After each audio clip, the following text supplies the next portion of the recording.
Marian ഉടമ്പടിയെടുത്ത് പോയിട്ടുള്ള എല്ലാ മക്കളെയും ഈ അൾത്താരയിൽ ഒരു നിമിഷം സമർപ്പിച്ച് നമുക്ക് പ്രാർത്ഥിക്കാം. ഒപ്പം തന്നെ അവരുടെ എല്ലാ ജീവിത വിഷയങ്ങളെയും ഓർത്ത് നമുക്ക് പ്രാർത്ഥിക്കാം. എല്ലാവരെയും പ്രത്യക്ഷീകരണത്തിൻ്റെ സാക്ഷികളാക്കി ഉയർത്തണമേ എന്ന് ഒരു നിമിഷം പ്രാർത്ഥിക്കാം. നാളിതുവരെ ഉടമ്പടിയെടുത്ത് പ്രാർത്ഥിക്കുന്ന എല്ലാ മക്കളുടെ നിയോഗങ്ങളോടൊപ്പം തന്നെ ഓൺലൈനിൽ ഉടമ്പടിയെടുത്ത് പ്രാർത്ഥിക്കുന്ന മക്കളെയും ലൈറ്റ് ക്യാൻഡിൽ പ്രയർ വഴി നിയോഗങ്ങൾ സമർപ്പിക്കുന്ന എല്ലാവരുടെയും നിയോഗങ്ങളും ഈ അൾത്താരയിൽ സമർപ്പിച്ച് ഒരു നിമിഷം പ്രാർത്ഥിക്കാം. ഒപ്പം തന്നെ ഈ ധ്യാനത്തിൻ്റെ എല്ലാ ഭൗതിക സാഹചര്യങ്ങളെയും ഒരു നിമിഷം അൾത്താരയിൽ സമർപ്പിച്ച് പ്രാർത്ഥിക്കാം. സ്റ്റുഡിയോയിലായിരിക്കുന്ന സഹോദരങ്ങൾ, മീഡിയയിലായിരിക്കുന്ന സഹോദരങ്ങൾ, സൗണ്ട് കൈകാര്യം ചെയ്യുന്ന സഹോദരങ്ങൾ, ഗാന ശുശ്രൂഷയിലായിരിക്കുന്ന സഹോദരങ്ങൾ, മധ്യസ്ഥ പ്രാർത്ഥനയിലായിരിക്കുന്ന സഹോദരങ്ങൾ, അപ്പം തന്നെ ഈ ആലയത്തിൽ ഈ സമയം ശുശ്രൂഷ ചെയ്യുന്ന എല്ലാ മക്കളെയും ഈ അൾത്താരയിൽ ഒരു നിമിഷം നമുക്ക് സമർപ്പിച്ച് പ്രാർത്ഥിക്കാം. എല്ലാറ്റിനും ഉപരിയായിട്ട് ഈ ധ്യാനം നയിക്കാൻ പോകുന്ന ബഹുമാനപ്പെട്ട VP ജോസഫ് അച്ഛനെ ദൈവപിതാവിൻ്റെ കരങ്ങളിൽ സമർപ്പിച്ച് ഒരു നിമിഷം പ്രാർത്ഥിക്കാം. വിവിധ സമയങ്ങളിൽ മരിയൻ ഉടമ്പടിയെടുത്ത് പ്രാർത്ഥിക്കുന്ന മക്കൾ ഈ ഉടമ്പടി ധ്യാനത്തിൽ പങ്കെടുത്ത് പ്രാർത്ഥിക്കുമ്പോൾ വചനത്തിലൂടെ അവർക്ക് ദൈവികമായ ഹിതം വെളിപ്പെട്ട് കിട്ടാനുള്ള വലിയ കൃപയ്ക്ക് വേണ്ടി ഒരു നിമിഷം പ്രാർത്ഥിക്കാം. ഒരിക്കൽ കൂടെ ഈ ധ്യാനത്തിൻ്റെ എല്ലാ ഭൗതിക സാഹചര്യങ്ങളെയും ഈ ആരാധനാ മണിക്കൂറിനെയും സമർപ്പിച്ചുകൊണ്ട് ദിവ്യകാരുണ്യനാഥനെ വരവേറ്റുകൊണ്ട് നമുക്ക് ഇരുകരങ്ങളെ ഉയർത്തി ശക്തമായി സ്തുതിച്ച് പ്രാർത്ഥിക്കാം.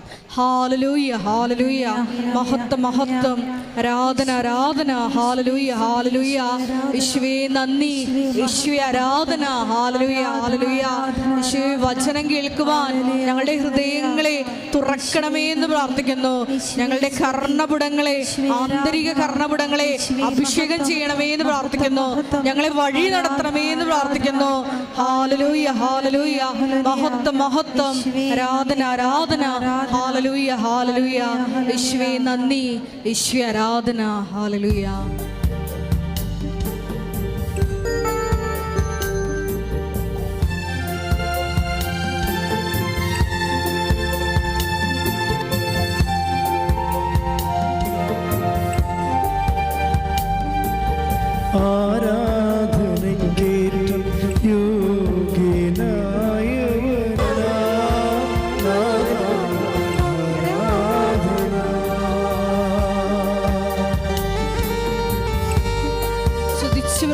ഹാലലൂയ ഹാലലൂയ, യേശുവേ നന്ദി, യേശുവേ ആരാധന, ഹാലലൂയ ഹാലലൂയ.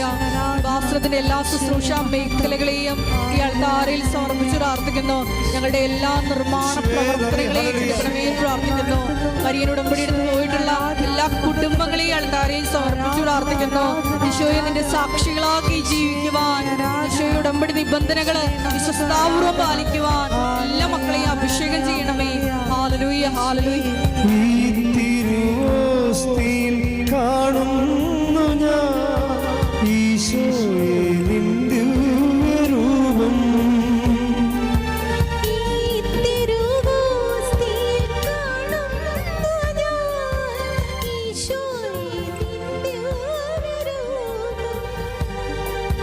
ഈ കൊച്ചു ജീവിതമേകുന്നു ഞാൻ ഈ ബലിവേദിയിലെന്നും.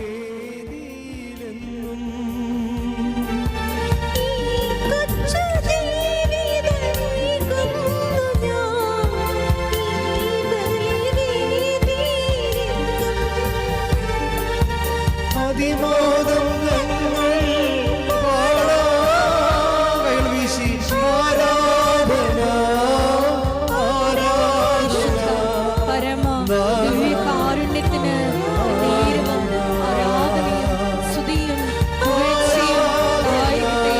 പരിശുദ്ധ ദിവ്യകാരുണ്യത്തിന് നേരവും ആരാധനയും സ്തുതിയും പുകഴ്ചയും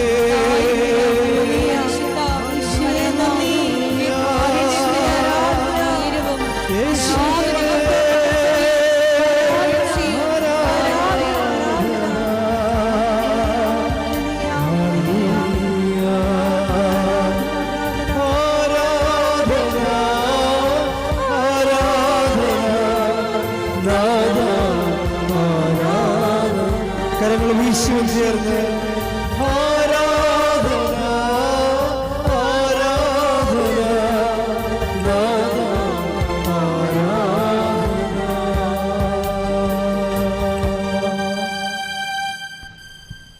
പരിശുദ്ധ പരമദിവ്യകാരുണ്യത്തിന് നേരവും ആരാധനയും സ്തുതിയും പുകഴ്ചയും ഉണ്ടായിരിക്കട്ടെ. പരിശുദ്ധ പരമദിവ്യകാരുണ്യത്തിന് നേരവും ആരാധനയും സ്തുതിയും പുകഴ്ചയും ഉണ്ടായിരിക്കട്ടെ. പരിശുദ്ധ പരമദിവ്യകാരുണ്യത്തിന് നേരവും ആരാധനയും സ്തുതിയും പുകഴ്ചയും ഉണ്ടായിരിക്കട്ടെ. നമുക്ക് കൃപാസനം പ്രത്യക്ഷീകരണ മധ്യസ്ഥ പ്രാർത്ഥന വിശ്വാസത്തോടെ ഏറ്റുചൊല്ലാം. അമ്മേ പരിശുദ്ധ അമ്മേ, അമ്മേ പരിശുദ്ധ അമ്മേ, ദൈവമാതാവേ, ദൈവമാതാവേ, കൃപാസനത്തിലൂടെ ഞങ്ങൾക്കും ഞങ്ങളുടെ ദേശത്തിനും അമ്മ മാധ്യസ്ഥം തേടുന്ന എല്ലാ അനുഗ്രഹങ്ങൾക്കും കൃപകൾക്കും ഞങ്ങളിപ്പോൾ ഹൃദയം നിറഞ്ഞ നന്ദി പറയുന്നു. അമ്മേ പരിശുദ്ധ അമ്മേ, ദൈവമാതാവേ, 2004 ഡിസംബർ 7-ാം തീയതി ഉച്ച കഴിഞ്ഞ് 2:30 കൃപാസനത്തിൽ സംഭവിച്ച അമ്മയുടെ പ്രത്യക്ഷപ്പെടലിനെ കുറിച്ച് തിരുസഭയ്ക്ക് സമർപ്പിച്ചിരിക്കുന്ന പഠനരേഖകളുടെ വസ്തുനിഷ്ഠവും ദൈവശാസ്ത്ര വിധിപ്രകാരമുള്ളതുമായ അന്വേഷണ പഠനങ്ങൾ നടത്തി ആ പ്രത്യക്ഷപ്പെടലിലൂടെ പ്രകടമായ ദൈവമാതാവിന്റെ പ്രത്യേക കരുതലും സംരക്ഷണവും വെളിപ്പെടുത്തുന്ന പീഡിതരുടെ ആശ്വാസം പ്രവാചകന്മാരുടെ രാജ്ഞി വാഗ്ദാനത്തിന്റെ പേടകവും പ്രപഞ്ച പ്രകൃതിയുടെ മാതാവുമായ പരിശുദ്ധ അമ്മയുടെ ഭക്തി തിരുസഭയിൽ കൂടുതൽ പ്രചരിച്ച് ജീവിതത്തിന്റെ ദുരിത ദുരന്ത അവസ്ഥകളിൽ അകപ്പെട്ട് കഴിയുന്ന അനേകായിരം മക്കൾക്ക് ദൈവത്തിന്റെ സാന്നിധ്യവും സന്ധിപ്പും കൂടുതൽ അനുഭവിക്കുക ആത്മീയ വിശുദ്ധിയും ദൈവശക്തി കൈവരിക്കുവാൻ ഞങ്ങളുടെ കുടുംബങ്ങളെ ഇടയാക്കണം. നമുക്ക് സ്തുതിച്ച് പ്രാർത്ഥിക്കാം. ഹല്ലേലൂയ ഹല്ലേലൂയ യേശുവേ ആരാധന ഹല്ലേലൂയ ഹല്ലേലൂയ ആരാധന നാളിതുവരെ ഞങ്ങൾക്ക് ലഭിച്ച എല്ലാ കൃപകൾക്കും അനുഗ്രഹങ്ങൾക്കും നന്ദി പറയുന്നു. ഹല്ലേലൂയ ഹല്ലേലൂയ മഹത്വം മഹത്വം ആരാധന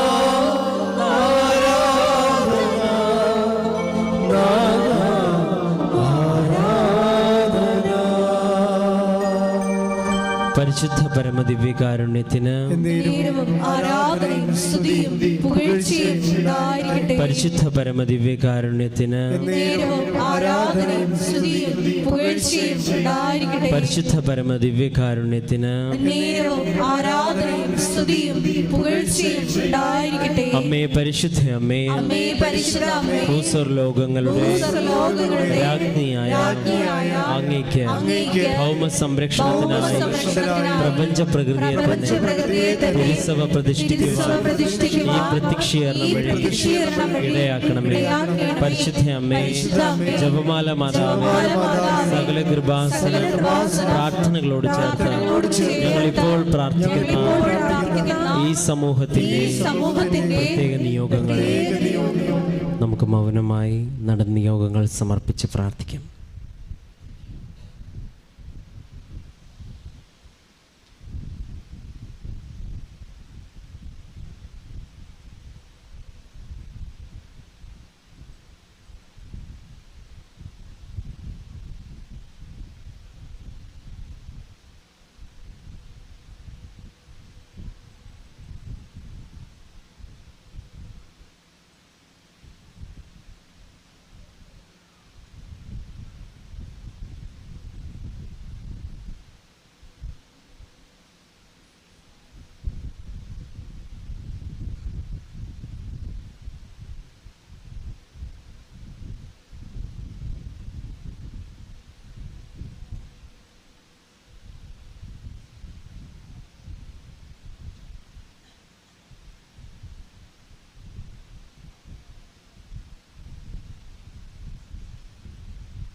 അമ്മയുടെ പ്രത്യക്ഷീകരണത്തിന്റെ ഈ അനുഗ്രഹവേളയിൽ ഞങ്ങൾക്ക് സാധിച്ചു തരുവാൻ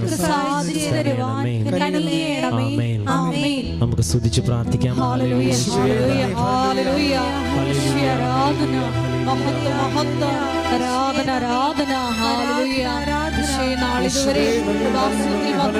മരിയൻ ഉടമ്പടിയെടുത്ത് പാർച്ചുകൂട്ടിൽ എല്ലാ മക്കളുടെയും നിയോഗങ്ങള് ദിവ്യകാരുടെ നാഥന്റെ മുന്നിൽ സമർപ്പിച്ച് പ്രാർത്ഥിക്കുന്നു. എല്ലാ മക്കളെയും പ്രത്യക്ഷീകരണത്തിന്റെ സാക്ഷികളാക്കി ഉയർത്തണമേ എന്ന് പ്രാർത്ഥിക്കുന്നു. ഹല്ലേലൂയ, ഹല്ലേലൂയ, മഹത്വം, മഹത്വം, ആരാധന, ആരാധന. ഹല്ലേലൂയ, യേശുവേ നന്ദി, യേശുവേ ആരാധന.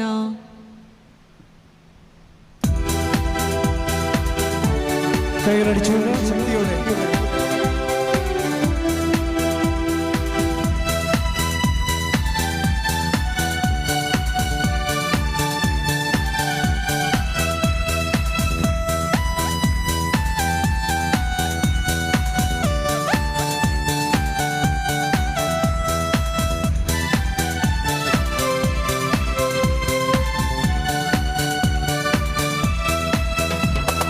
ആരാധിക്കാം, നമുക്ക് ആരാധിക്കാം, മാലാഖമാരൊന്നിച്ചാരാധിക്കാം.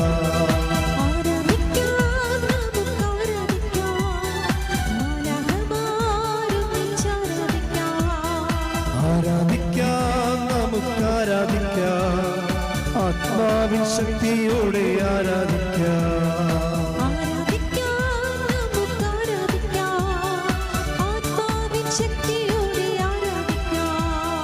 ദാനിയേൽ സിംഹക്കുഴിയിൽ ആരാധിച്ചപ്പോൾ, അപ്പോസ്തലർ ജയിലുകളിൽ ആരാധിച്ചപ്പോൾ,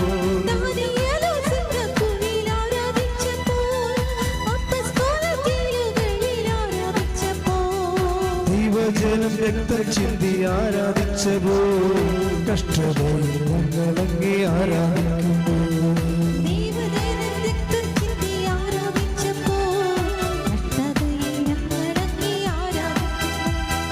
ആരാധിക്കാം, നമുക്ക് ആരാധിക്കാം, മാലാഖമാരൊന്നിച്ചാരാധിക്കാം. ആരാധിക്കാം, നമുക്ക് ആരാധിക്കാം, ആത്മാവിൻ ശക്തിയോടെ ആരാധിക്കാം. സ്തുതിക്കട്ടെ. ഹല്ലേലൂയ, ഹല്ലേലൂയ, ഹല്ലേലൂയ, യേശുവേ ഹല്ലേലൂയ.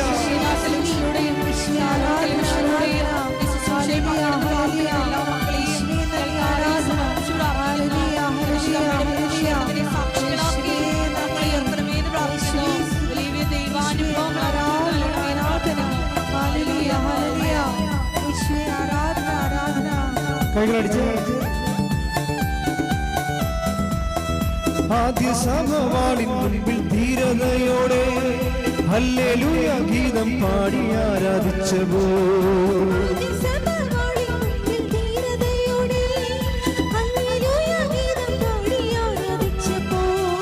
യേശുവിനായി ഈ ലോകത്തിൽ മരണം വന്നാലും ഹല്ലേലൂയ ഗീതം പാടി ആരാധിച്ചു.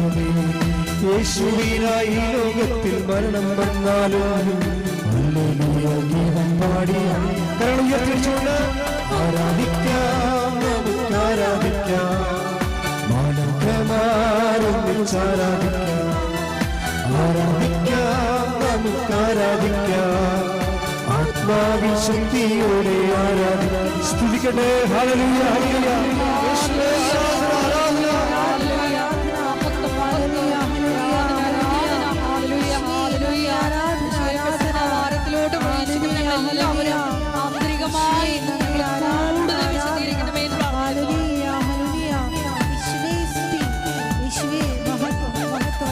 കൈകളടിച്ച് ജീവിതത്തിൽ വേദനകളേറിടുമ്പോ, കഷ്ടനഷ്ട പീഡനങ്ങളേറിടുമ്പോ,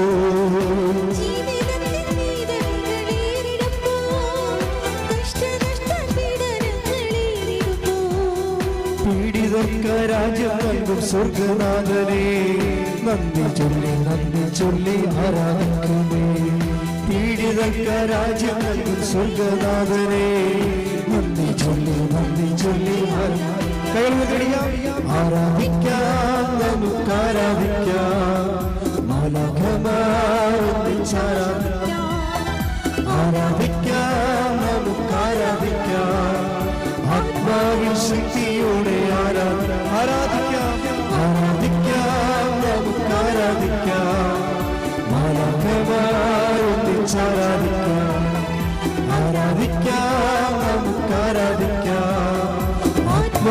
ശക്തിയോടെ ആരാധിക്കാം.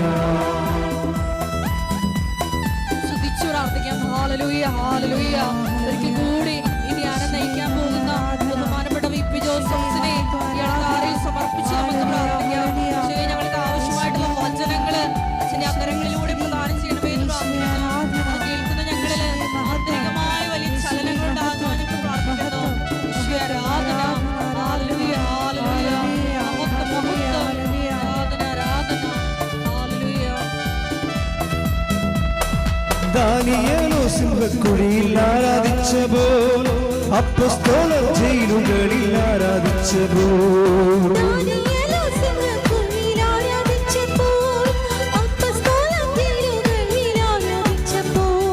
ദൈവജനം രക്തം ചിന്തി ആരാധിച്ചപ്പോൾ, കഷ്ടതകളങ്ങി ആരാധിക്കുമ്പോൾ,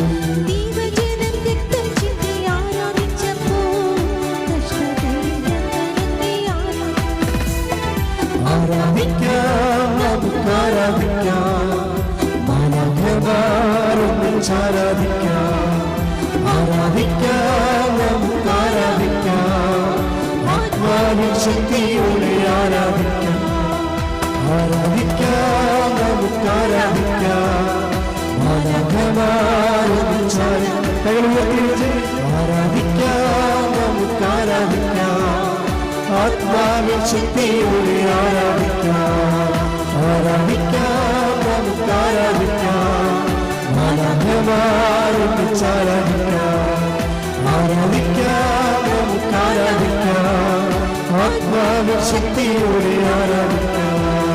യേശുവേ നന്ദി. ഹല്ലേലൂയ, ഹല്ലേലൂയ.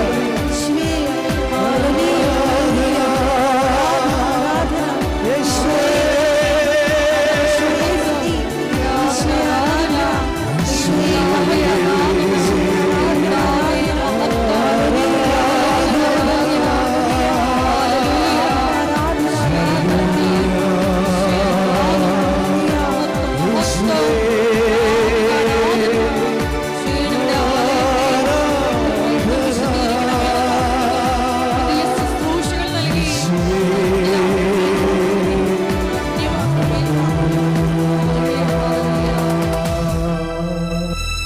പരിശുദ്ധ പരമദിവ്യകാരുണ്യത്തിന് പരിശുദ്ധ പരമദിവ്യകാരുണ്യത്തിന് പരിശുദ്ധ പരമദിവ്യകാരുണ്യത്തിന് ഇരിക്കുക.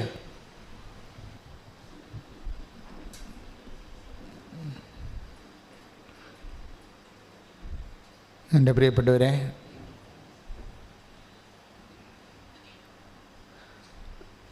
നമുക്ക് ഉടമ്പടിയിൽ ഒത്തിരിയേറെ നേർച്ച വസ്തുക്കളുണ്ട്. സഭയുടെ പ്രാർത്ഥനകളിൽ ഏറ്റവും കൂടുതൽ നേർച്ച വസ്തുക്കൾ ഉള്ളത് ഉടമ്പടിയിലാണ്. അത് നമ്മളുടെ പ്രത്യേക കണ്ടുപിടുത്തമല്ല. ഉടമ്പടി എന്നുള്ള കോൺസെപ്റ്റ് ദൈവം വെളിപ്പെടുത്തിയ കാലം മുതലേ ഈ നേർച്ച വസ്തുക്കൾ അതിൻ്റെ കൂടെയുള്ളതാണ്, എണ്ണയും ഉപ്പും ഒക്കെ. പക്ഷേ പ്രയോഗത്തിലാണ് കുഴപ്പം വരണത്.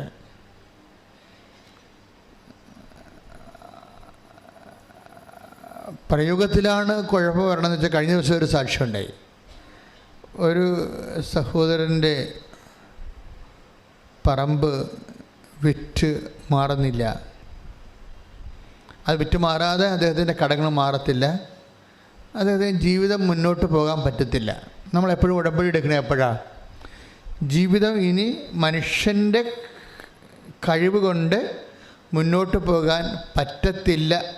എപ്പോഴാണ് പട്ടാളക്കാർ തോക്ക് താഴെ വെച്ച് കൈ ഉയർത്തണത്? എപ്പോഴാണ്? തോറ്റു എന്ന് പറയുമ്പോഴാണ്, അല്ലേ? തോറ്റവനാരും പിടിച്ചു കൊല്ലത്തില്ല. അതുപോലെ ഉടമ്പടി എന്ന് പറയുന്നത് അവസാന സമർപ്പണമാണ്. ഇനി എൻ്റെ കഴിവ് കൊണ്ട് മുന്നോട്ട് പോകത്തില്ല ദൈവമേ, ഇനി നിൻ്റെ കഴിവ് എൻ്റെ ജീവിതത്തിലേക്ക് നീ ഇറക്കി തരണം. അതിനു വേണ്ടിയാണ് ദൈവം കണ്ടുപിടിച്ച ഒരു മാർഗമാണ് ഉടമ്പടി. മനുഷ്യന് എപ്പോഴെങ്കിലും ബലഹീനമാകുമ്പോൾ അവൻ്റെ കഴിവ് കൊണ്ട്, അവൻ്റെ ബുദ്ധി കൊണ്ട് പരീക്ഷ എഴുതി ജയിക്കാൻ പറ്റാതെ വരുമ്പോൾ, അവൻ്റെ ആരോഗ്യം കൊണ്ട് ജീവിക്കാൻ പറ്റാതെ വരുമ്പോൾ, അവൻ്റെ സ്വാധീനങ്ങളും ചുറ്റവട്ടങ്ങളും കൊണ്ട് അവന് സർവൈവ് ചെയ്യാൻ പറ്റാതെ വരുമ്പോൾ, ദൈവം അവൻ്റെ ജീവിതത്തിലെ ഒരു ഉഭയകക്ഷിയാകും. അങ്ങനെ ദൈവത്തെ കക്ഷി ചേർക്കാനാണ് നമ്മൾ ഉടമ്പടി ചെയ്യണത്. ദൈവത്തെ നമ്മുടെ ജീവിതത്തിൽ കക്ഷി ചേർക്കാൻ ഉടമ്പടി അല്ലാതെ വേറെ ഒരു ഫോർമുലയും നിലവിലില്ല. കൃപാസനത്തിൻ്റെ ഉടമ്പടി മരിയൻ ഉടമ്പടിയാണ്. അതായത് ബിബ്ലിക്കൽ കവനൻ്റെ കോൺസെപ്റ്റ് ഉള്ളിൽ മറിയത്തെ അതിൻ്റെ മീഡിയേറ്ററായിട്ട് വെക്കും. കാരണം ബിബ്ലിക്കൽ കവനൻ്റെ ഒരു പരാധീനത എന്ന് പറയണത് ദൈവതിരുസന്നിധിയിൽ ആ കവനൻറ്റിന് എന്തെങ്കിലും ഉഭയകക്ഷികൾ മനുഷ്യൻ്റെ ഭാഗത്തുനിന്ന് അതിന് ഈടറവുണ്ടായാൽ അവന് വേണ്ടി ദൈവതിരുസന്നിധിയിൽ അപ്പീസ് ചെയ്യാൻ വേണ്ടി മനുഷ്യൻ്റെ ഏജൻ്റ് ഇല്ല. അതാണ് എബ്രഹാത്തിൻ്റെ ഉടമ്പടിക്കൊക്കെ പറ്റിയ അബദ്ധങ്ങൾ. അബദ്ധമാണെന്ന് പറയണില്ല, ദൈവത്തിൻ്റെ പരിപാലനയാണ്. പക്ഷേ എങ്കിലും ഉടമ്പടി ലാഗ് ചെയ്യേണ്ട കാര്യമില്ല. എബ്രഹാത്തിന് മക്കൾ ഇല്ലാത്ത കാര്യം, ഇപ്പോൾ എബ്രഹാത്തിനപ്പോൾ എത്രയോ മനുഷ്യരാണ് അൽത്താരയിൽ വന്ന് കുഞ്ഞുങ്ങളെയും കൊണ്ട് സാക്ഷ്യം പറയണത്. 20 കൊല്ലം, എബ്രഹാത്തിന് 25 കൊല്ലം കഴിഞ്ഞാണ്. ഇപ്പോൾ കൃപാസനത്തിൻ്റെ അൽത്താരയിൽ 23 കൊല്ലം വരെ മക്കളില്ലാത്തവർക്ക് ഉടമ്പടി വഴി ഇന്ന് വരെയുള്ള സാക്ഷ്യങ്ങൾ പരിശോധിക്കുമ്പോൾ മക്കളെ കിട്ടിയിട്ടുണ്ട്. പക്ഷേ ഈ ഉടമ്പടി കാലത്ത് എബ്രഹാത്തിൻ്റെ കയ്യിൽ നിന്ന് മാനുഷികമായ മിസ്റ്റേക്കുകൾ സംഭവിച്ചു.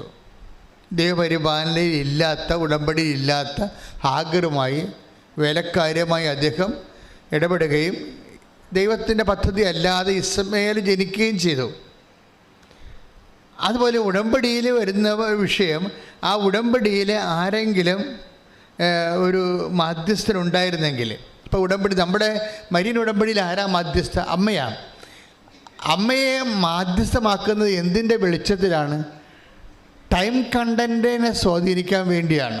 എല്ലാത്തിൻ്റെ അകത്തും ജീവിതത്തിൻ്റെ വിഷയങ്ങളിൽ താത്വികമായിട്ട് ശാസ്ത്രീയമായിട്ട് നമ്മൾ പറഞ്ഞാൽ നമ്മുടെ വിഷയങ്ങൾ ടൈം ബേസ്ഡാണ്,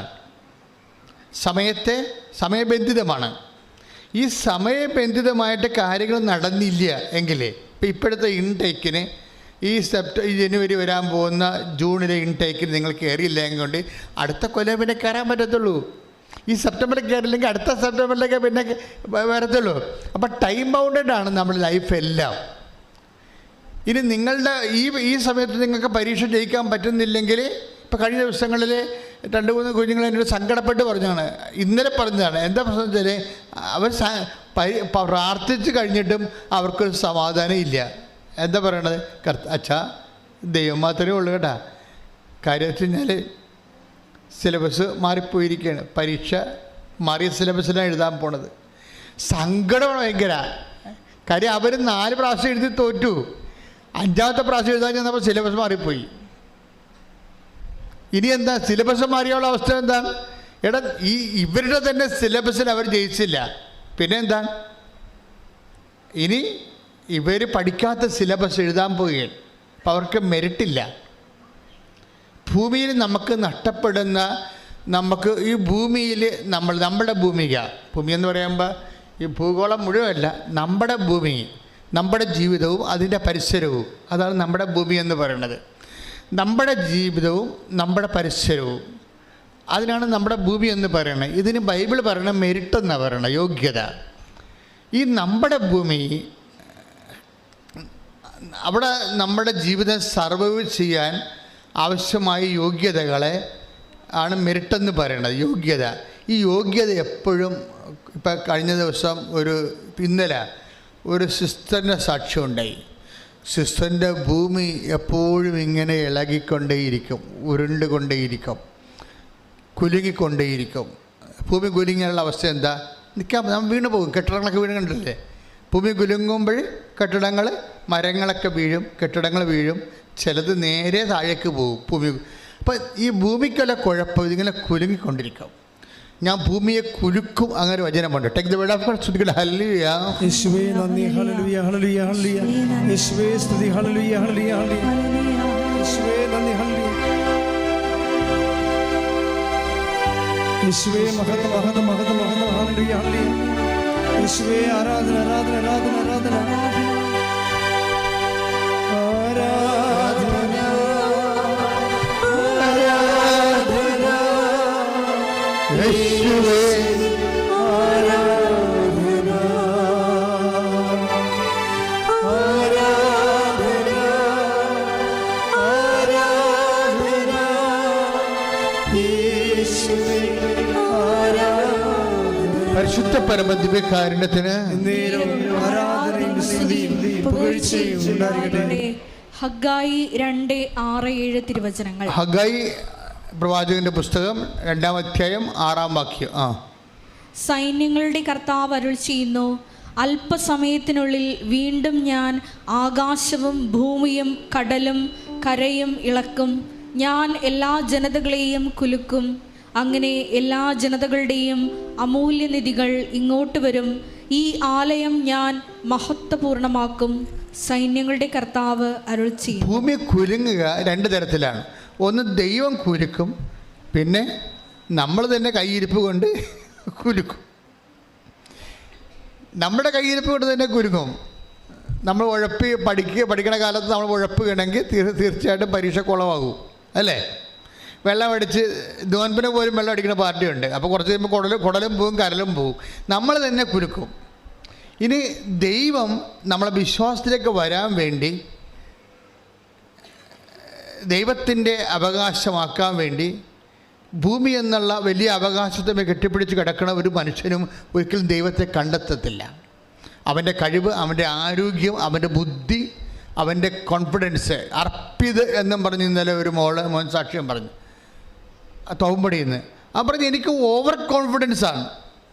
ജനിച്ച കാലം മുതൽ എൻ്റെ അവസ്ഥ അതാണ്. ജനിച്ച കാലം മുതൽ എനിക്ക് ഓവർ കോൺഫിഡൻസാണ്. കാര്യം നല്ല മാതാപിതാക്കന്മാരിൽ നിന്നും, പിന്നെ കുഞ്ഞുങ്ങളെ ശാസിക്കാതെ വളർത്തിയാലും, കുഞ്ഞുങ്ങളെ ചെയ്യുന്നതെല്ലാം ഗുഡ് എന്ന് പറഞ്ഞ് നമ്മൾ പോസിറ്റീവ് എനർജി കൊടുത്ത് വളർത്തിയാൽ പിള്ളേർക്ക് ഓവർ കോൺഫിഡൻസ് ഉണ്ടാകും. അവർക്ക് എന്തും ചെയ്യാൻ പറ്റും, എല്ലാം അവിടെ കൈപ്പിടിയിലാണെന്നുള്ള ബോധ്യം വരും. അവർ ദൈവത്തിൽ ആശ്രയിക്കത്തില്ല. ദൈവത്തിൽ ആശ്രയിക്കണമെങ്കിൽ ഞങ്ങളെപ്പോലൊക്കെ അടികൊണ്ടും അപ്പനെന്ന് കേട്ടാൽ പേടിച്ചൊക്കെ ജീവിക്കുന്ന ആൾക്കാരാണ്. കുഞ്ഞുനാളിലെ പ്രാർത്ഥിച്ച് ദൈവത്തിൽ ആശ്രയിക്കാതെ ജീവിക്കാൻ പറ്റാത്ത അവസ്ഥ ദൈവം എനിക്ക് ഉണ്ടാക്കി തന്നു. എൻ്റെ ഭൂമി കുഞ്ഞുനാളിൽ ദൈവം ഒത്തിരി പ്രാവശ്യം കുലുക്കിയിട്ടുണ്ട്. അന്നെല്ലാം ഞാൻ പരിശുദ്ധ അമ്മയെ കയറി പിടിക്കും, അല്ലെങ്കിൽ ഈശോനെ കയറി പിടിക്കും. അങ്ങനെ പിടിച്ച് ഇവിടം വരെ എത്തിയത്. എപ്പോഴും നമുക്ക് പിടിക്കാൻ നമുക്ക് ആരുടെ ആവശ്യമില്ല. സ്വത്തുണ്ട്, ആരോഗ്യമുണ്ട്, ധനമുണ്ട്, സ്വാധീനമുണ്ട്, എല്ലാം സെറ്റപ്പ് ഉണ്ടെന്ന് പറഞ്ഞിട്ട് കാര്യം. ഇതെല്ലാം ഒരു ട്രാജഡിയാണ്. നിൻ്റെ സെറ്റപ്പുകളാണ് ദൈവം കുലുക്കണത്. അതാണ് ഞാൻ ആകാശത്തെ കുലുക്കും, ഭൂമിയെ കുലുക്കും. കാര്യം ഈ ഭൂമി വെച്ചല്ലേ ഭൂമിയെ കുലുക്കാൻ പറ്റത്തുള്ളൂ. കുലുക്കില്ല എന്നുള്ള പ്രശ്നം. ഒരു കാലത്തുനിന്ന് ദൈവത്തെ അറിയാൻ പറ്റുന്നില്ല. അർപ്പിതിൻ്റെ പ്രശ്നം എന്താണ്? അർപ്പിതിങ്ങനെ വളരെ പോസിറ്റീവ് സ്ട്രോക്ക് കിട്ടിപ്പോവുകയാണ്. അപ്പോൾ അർപ്പിതിൻ്റെ ഒരു പ്രാവശ്യം 100 ആപ്ലിക്കേഷൻ വിട്ടൊരു കമ്പനിയിലേക്ക്. അവൻ്റെ ജോലി ആദ്യമേ പോകും. അർപ്പിതിൻ്റെ ജോലി ആദ്യമേ പോകും. 10-22 വയസ്സുള്ളപ്പോൾ തന്നെ ജോലി കിട്ടി. ആ ജോലിക്ക് നല്ല ശമ്പളം ഉണ്ടായിരുന്നു. ഒരു സുപ്രഭാതത്തെ ജോലി പോയി. ഭൂമിയെ കുലുക്കി, അവൻ്റെ ആകാശം കുലുങ്ങി, അവൻ്റെ കടലിളകി. അപ്പോൾ എന്താ സംഭവിച്ചെന്ന് കഴിഞ്ഞാൽ, അങ്ങനെ കടലിളകുമ്പോൾ, അവൻ്റെ ഉപ കുരുങ്ങുമ്പോൾ അവനോട് അവൻ്റെ ഒരു ഫ്രണ്ട് പറയും, ഉടമ്പടി എടുത്താൽ മതിയെന്ന് പറയും. അപ്പോൾ അവൻ പറയും, നോ, എനിക്കുള്ള കോൺസെപ്റ്റ് വ്യത്യാസമുണ്ടെന്ന് പറയും. ഞാൻ ഉടമ്പടി, എൻ്റെ കോൺസെപ്റ്റ് എന്താണ്? നമ്മളിങ്ങനെ ഒരെണ്ണം ഇങ്ങനെ എഴുതി ഇട്ട് ഒരു പെട്ടിക്കൊണ്ട് ഇട്ട് എങ്ങനെയാണ് ദൈവം വർക്ക്? ദൈവം ഒരു പവറല്ലേ? ദൈവം ഒരു പവറാകുമ്പോൾ ഈ പവറിനോട് നമ്മൾ എങ്ങനെയാണ് നമ്മുടെ പേഴ്സണൽ കാര്യങ്ങൾ പറയണത്? അപ്പോൾ ആളിന് വിശ്വാസമുണ്ട്, കോൺസെപ്റ്റ് വ്യത്യാസമുണ്ട്. ആളിന് വിശ്വാസമുണ്ട്, പക്ഷേ ദൈവത്തെക്കുറിച്ചുള്ള കോൺസെപ്റ്റ്, ദൈവം ഒരു പവറല്ലേ? അപ്പോൾ ഈ പവറിനോട് നമ്മളെങ്ങനെയാണ് പേഴ്സണൽ കാര്യങ്ങൾ പറയണത്? അപ്പം അതുകൊണ്ട് അത് സിങ്ക് ആകണില്ല. അതുകൊണ്ട് ഉടമ്പടി എടുക്കത്തില്ല. എങ്കിൽ ഇവിടെയൊക്കെ വന്നൊക്കെ തിരിഞ്ഞ് വായിട്ടൊക്കെ നോക്കി പോകുമ്പോഴേ അപ്പോൾ ഉടമ്പടി ചെയ്യാൻ പറ്റില്ല. പക്ഷേ എന്താ പ്രശ്നം വെച്ചാൽ ഉടമ്പടി ചെയ്യാൻ പറ്റത്തില്ല. കാര്യം അതായത് നമ്മൾക്ക് ദൈവത്തെക്കുറിച്ച് കൃത്യമായ വെളിപാടുകൾ വേണം. അത് വചനമാണ് നമുക്ക് നൽകണത്. ദൈവം പവർ മാത്രമല്ല, പിന്നെ എന്താണ്, പേഴ്സൺ കൂടിയാണ്. അതാണ് വിഷയം. അതാണ് നമ്മൾ 1 കൊറിന്ത്യൻസ് വായിക്കണത് അല്ലേ, 1:24. Take the word of God. സ്തുതിക്കട്ടെ. യേശുവേ നന്ദി. ഹല്ലേലൂയ ഹല്ലേലൂയ ഹല്ലേലൂയ. യേശുവേ സ്തുതി. ഹല്ലേലൂയ ഹല്ലേലൂയ. 1 കൊരിന്തോസ് 1:24. 1 കൊരിന്തോസ് 1:24. വിളിക്കപ്പെട്ടവർക്ക്, ഒന്ന് പറഞ്ഞേ, വിളിക്കപ്പെട്ടവർക്ക് യഹൂദരോ ഗ്രീക്കുകാരോ ആകട്ടെ, എനിബഡി അതാണ് ആരായാലും ക്രിസ്തു ദൈവത്തിന്റെ ശക്തിയും ദൈവത്തിന്റെ ജ്ഞാനവുമാണ്. അപ്പൊ ക്രിസ്തു ഒരേ സമയം തന്നെ പവർ മാത്രമല്ല, ദൈവത്തിന്റെ ശക്തി മാത്രമല്ല, പിന്നെ എന്താണ്, ദൈവത്തിന്റെ ജ്ഞാനമാണ്, അറിവാണ്, കോൺഷ്യസ് ആണ്, പേഴ്സൺ ആണ്. അപ്പോൾ ഒരേ സമയം തന്നെ ക്രിസ്തു നമ്മൾ എങ്ങനെയാണ് ഈ പവറിനോടല്ല ഇൻട്രാക്ട് ചെയ്യണത്, ഒരു ജ്ഞാനം, നമ്മുടെ അവസ്ഥകൾ എല്ലാം അറിയുന്ന ഒരാളിനോടാണ് നമ്മൾ നമ്മുടെ സങ്കടങ്ങൾ പറയണത്. അതാണ് ദൈവത്തിൻ്റെ ജ്ഞാനം, ദൈവത്തിൻ്റെ. അപ്പോൾ ഒരേ സമയം തന്നെ ക്രിസ്തു ഒരു പേഴ്സണുമാണ്, ഒരു വ്യക്തിയുമാണ്, ഒരു ശക്തിയുമാണ്. ഇനി എന്താ നമ്മുടെ ജീവിതത്തിൽ സംഭവിക്കുന്നത്, ഈ യേശുവിൻ്റെ 2 ഫാക്കൽറ്റികളും ഒരുപോലെ നമ്മളിലേക്ക് വർക്കൗട്ട് ചെയ്താൽ മാത്രമേ നമ്മളുടെ ഈ ഭൂമി കുലുങ്ങുമ്പോൾ നമുക്ക് പിടിച്ചു നിൽക്കാനും കരകയറാനും പറ്റത്തുള്ളൂ. പക്ഷെ ഒരിക്കലും അർപ്പിത് വന്ന് അമ്മയുടെ നിർബന്ധം കൊണ്ട് വന്ന് ഉടമ്പടി എടുത്ത് കഴിഞ്ഞിട്ട് പിന്നെ ഇവൻ്റെ ലൈഫിൽ ഇവനത് കുറച്ചൊക്കെ ചെയ്യും, കുറച്ച് ചെയ്യത്തില്ല. അപ്പോൾ അതിൻ്റെ ലാഗിങ് ഉടമ്പടിയിലുണ്ടാകും. പിന്നെ ഉടമ്പടി പുതുക്കാൻ വരുമ്പോൾ പെട്ടെന്ന് ഉടമ്പടി പുതുക്കി 5 മിനിറ്റ് കഴിയുമ്പോൾ തന്നെ ഇവന് ജോലി കിട്ടും, നല്ല ശമ്പളത്തിൽ ജോലി കിട്ടും. ഉടമ്പടി പുതുക്കി 5 മിനിറ്റ് കഴിയുമ്പോൾ തന്നെ ജോലി കിട്ടും. ശരിക്കും പറഞ്ഞാൽ ഞാനാണ് ദൈവമെങ്കിൽ കൊടുക്കത്തില്ല. എന്താ കാര്യം, ഇവൻ ഉടമ്പടി ഉഴപ്പിയിട്ടുണ്ട്. അപ്പോൾ ദൈവം വളരെ കരുണയുള്ള ആളാണ്. നമ്മുടെ കയ്യിൽ നിന്ന് മിസ്റ്റേക്ക് ഉണ്ടായാലും വളരെ, അതുകൊണ്ടാണ് നമ്മൾ ദൈവം എന്ന് പറയണത്. അല്ലെങ്കിൽ പിന്നെ മനുഷ്യൻ എന്നാൽ ജോസഫച്ചനെന്ന് പറഞ്ഞാൽ മതിയല്ല. അതിൻ്റെ പ്രശ്നം എന്താ, ദൈവം. അപ്പം നമ്മളുടെ മെറിറ്റുകൾ, നമ്മൾ രക്ഷപ്പെടാനുള്ള കണ്ടൻറ്റുകൾ, ഇപ്പം നിനക്ക് ബോധ്യം കിട്ടിയില്ല, ഉടമ്പടി ചെറുതായിട്ട് ഉഴപ്പിപ്പോയെങ്കിലും ദൈവം നിന്നെ താങ്ങും.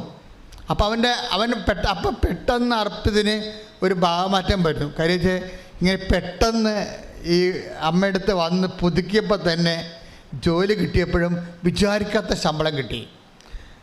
അപ്പോൾ കുറച്ച് ആ ശമ്പളത്തിൻ്റെ ഒരു ഹാങ് ഓവറിൽ പുള്ളി കുറേ നാളൊക്കെ ഉടമ്പടിയൊക്കെ ചെയ്തൊക്കെ നടന്നേച്ചും പെട്ടെന്ന് പുള്ളിക്ക് വേറെ ഒരു സാത്താൻ കയറി. ഈ പ്രതിപക്ഷവും സാത്താനും നമ്മുടെ ഉള്ളിൽ തന്നെ ഉണ്ടാകും. നമ്മുടെ ഉള്ളിൽ തന്നെ ആൻറ്റിബോഡി വർക്കൗട്ട്, സ്പിരിച്വലായിട്ടുള്ള ലൈഫിനും ആൻറ്റിബോഡികളുണ്ട്. അത് നമ്മുടെ സ്പിരിച്വൽ ആയിട്ട് നമ്മൾ പോകുമ്പോൾ തന്നെ അതിൻ്റെ ആൻറ്റിബോഡി വർക്കൗട്ട് ചെയ്യും. അതിന് വർക്കൗട്ട് ചെയ്യണം എന്താണെന്ന് വെച്ച് കഴിഞ്ഞാൽ അർപ്പിനോട് പറയും, ഇത് ശമ്പളം നല്ലത് കിട്ടി, അത് നിൻ്റെ കഴിവ് കൊണ്ടാണ്, അത് കഴിവ് കൊണ്ടാണ് നിനക്ക് കിട്ടിയെന്ന് പറയും. അർപ്പിത് ഉടമ്പടി പുതുക്കി ഉടമ്പടി അർപ്പിന് എപ്പോഴും ഒരു മെൻറ്ററുണ്ട്. ഉടമ്പടിയുടെ ഏറ്റവും ഇന്നുവരെ ഞാൻ കണ്ടിട്ടുള്ളത് ഉടമ്പടി ഏറ്റവും വലിയ മെൻറ്റർമാർ അമ്മമാരാണ്. അമ്മമാരുടെ ചില വിഷയങ്ങളെക്കുറിച്ച് എനിക്ക് വ്യക്തിപരമായ അവരുടെ ആധ്യാത്മികയെക്കുറിച്ച് അഭിപ്രായ വ്യത്യാസം ഉണ്ടെങ്കിലും ഫെയ്ത്ത് പ്രൊമോട്ടേഴ്സ് എന്ന രീതിയിൽ അമ്മമാർക്ക് 60% കൂടുതൽ മാർക്കാണ് അപ്പന്മാരെക്കാൾ ഉപരി. അപ്പോൾ അമ്മ മരിച്ചു എന്ന് പറഞ്ഞാൽ വിശ്വസിക്കാനുള്ള സാഹചര്യം മരിച്ചു എന്നതിൻ്റെ അർത്ഥം. ഒരു കുടുംബത്തിൽ അമ്മ മരിച്ചു എന്ന് പറഞ്ഞാലേ, ഇപ്പോൾ അമ്മമാർ ഗൾഫിൽ പോകണം, അമേരിക്കയിൽ പോകണം, കാനഡയിൽ പോകണം എന്നൊക്കെ പറഞ്ഞില്ലേ, അതായത് വിശ്വാസത്തിൽ അവർ ഒരു ഡീപ്പോർട്ട് ചെയ്ത് പോവുകയാണ്. ഇങ്ങനെ നമ്മുടെ അമ്മ നമ്മുടെ കൂടെ ഉണ്ടെന്നുണ്ടെങ്കിൽ എപ്പോഴും നമ്മൾക്ക് ഇങ്ങനെ ഓരോരോ കാര്യങ്ങൾ സംഭവിക്കുമ്പോൾ അമ്മയാണ് നമ്മൾ പറയണത്. അങ്ങനെയല്ല മോനെ, വെയിറ്റ്, അമ്മ പറയുമ്പോൾ നമുക്ക് കുറച്ചുകൂടി ഇഷ്ടപ്പെടും. എന്താ കാര്യം, നമ്മുടെ ആ ജന്മം ഉണ്ടായ കാലം മുതൽ നമ്മൾ കണ്ണ് തുറന്ന് ഇവരാണ് നമ്മുടെ അമ്മയെന്ന് കണ്ട കാലം മുതൽ നമ്മുടെ നന്മയല്ലാതെ ഒന്നും അവർ ഉദ്ദേശിച്ചിട്ടില്ല. അത് നമുക്കറിയാം. അതുകൊണ്ട് നമുക്ക് അമ്മയെ നല്ല വിശ്വാസമാണ്. അവർ നമ്മൾ കണ്ണ് തുറന്ന് കണ്ടത് മുതൽ ഇവരാണ് നമ്മുടെ അമ്മയെന്ന് നമ്മൾ മനസ്സിലാക്കിയ മുതൽ ആ ജന്മം ഇന്ന് വരെ നമ്മുടെ നന്മയല്ലാതെ ഒന്നും അവർ ഉദ്ദേശിച്ചിട്ടില്ല. അതിനു വേണ്ടി എന്ത് അറ്റം വരെ പോകാൻ അവർ തയ്യാറാണ്. അത്രയും അർപ്പിതയാണ് അവരെ. അതുകൊണ്ട് തന്നെ അമ്മമാർ, നിങ്ങൾക്കുള്ള ഡ്യൂട്ടി, നിങ്ങൾ മക്കളെ വിശ്വാസത്തിൽ നിലനിർത്തുക ആണെങ്കിൽ നിങ്ങളുടെ ജന്മം സാഫല്യമായി.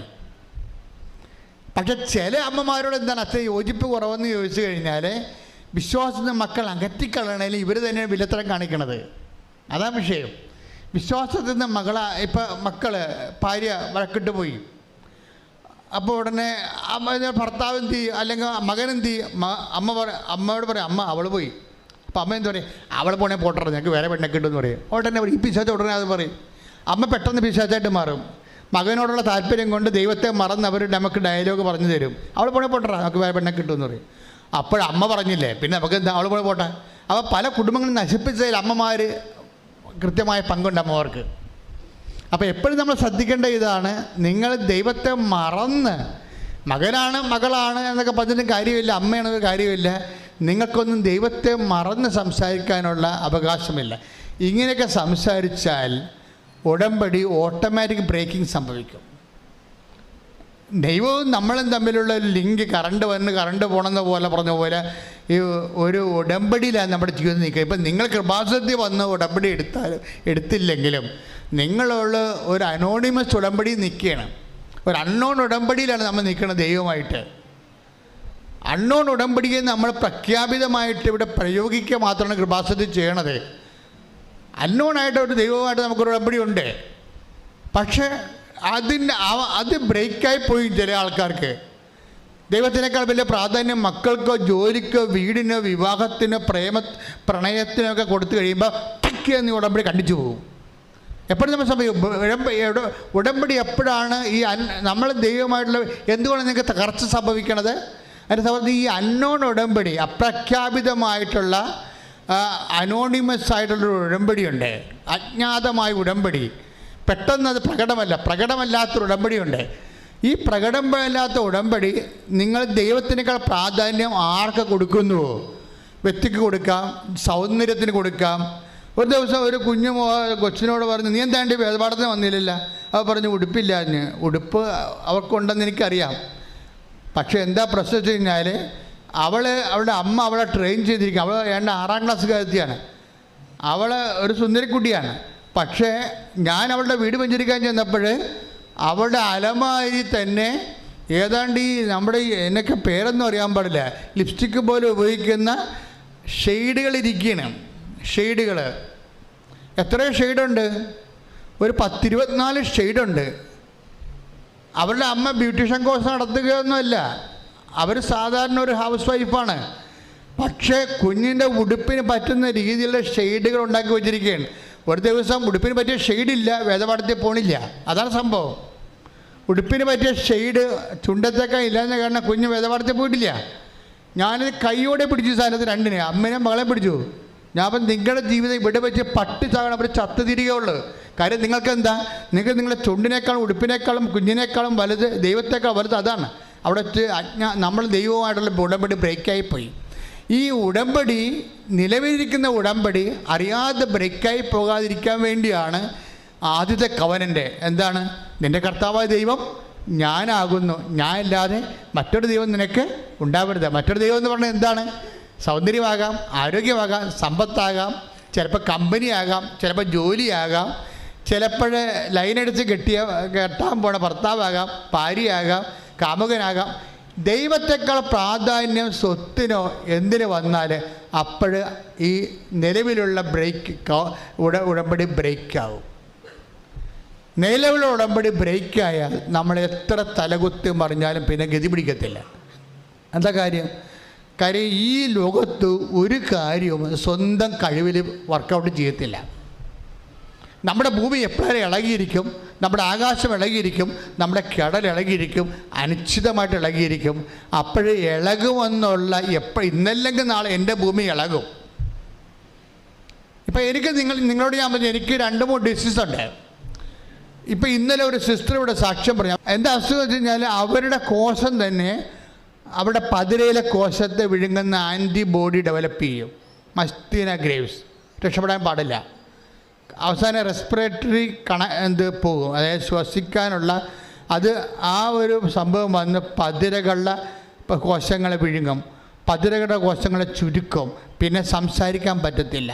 തൈമസ് ഇവിടെ ഇരിക്കുന്ന 2 ഗ്രന്ഥികൾ ഓപ്പറേറ്റ് ചെയ്യാൻ പറയും. ഓപ്പറേറ്റ് ചെയ്യാൻ പറയുമ്പോൾ അവർക്ക് ഭയങ്കര സങ്കടം വരും. അവരുടെ ഭൂമി കുലുങ്ങുകയാണ്, അവിടെ ആകാശം കുലുങ്ങുകയാണ്, അവരുടെ കടൽ ഇളകുകയാണ്. എന്താ ഡോക്ടർ പറയണത്? നിങ്ങൾക്ക് ഇനി സംസാരിക്കാൻ പറ്റത്തില്ല.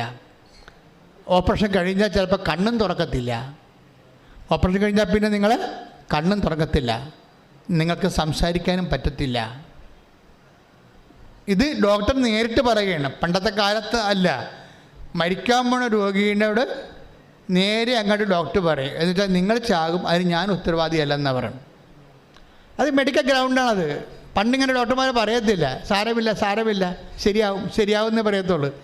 ഇപ്പോൾ ലക്ഷങ്ങൾ മേടിച്ചാലും അവർ പറയും ശരിയാകത്തില്ലെന്ന് പറയും. അത് നിങ്ങളുടെ ആശുപത്രി ഫീസ്. പക്ഷെ ഇതുകൊണ്ട് ഇത് ശരിയാകാൻ നിർബന്ധമില്ല.